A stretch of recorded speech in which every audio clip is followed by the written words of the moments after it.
Hello guys, welcome to my video. Dito is gagawa tayo ng coconut vinegar.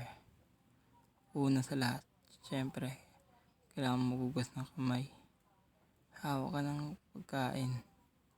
Dito sa video, nagugas na ako ng kamay dyan. Hindi ko lang talaga na videoan.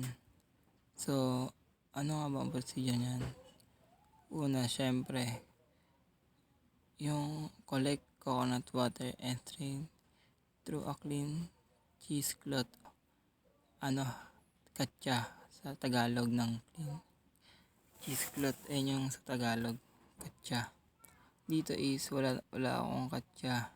So, wala akong nabili. So, alternative lang is towel na makapal. Tapos, pinagsama-sama ko.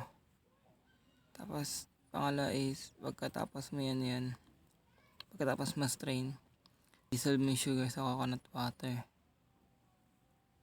Third is, pasteurize the mixture for 20 minutes at 65 degrees Celsius. So, dito sa video is, makita naman ako. Tinitignan ko kung okay na, kung gano. Tapos, since wala nga akong gamit na pang kuha ng tape, ang ginawa ko na lang, tawag dito, tansya lang. Pero pinaabot ko siya ng 20 minutes. Siguro lagpas pa siya. This pour is cool and transfer the mixture into sterilized containers. Ang containers ko lang kasi is yung nasa peanut butter.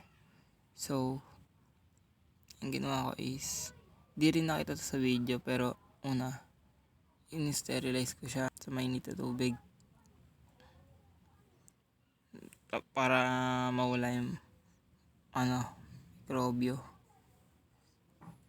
Ayun. At uli yung mag-add tayo ng yeast.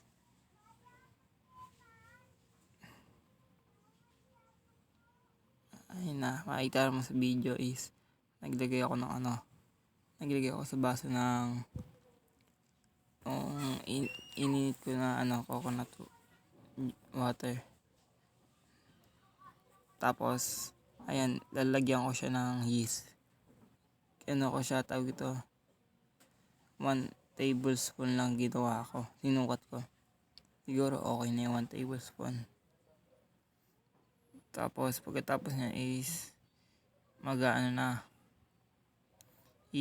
pagkatapos mo mag-add yeast, in-overcool siya sa cheesecloth or katsa. Tapos, ayun na, mapaperment mo siya ng 4 to 7 days.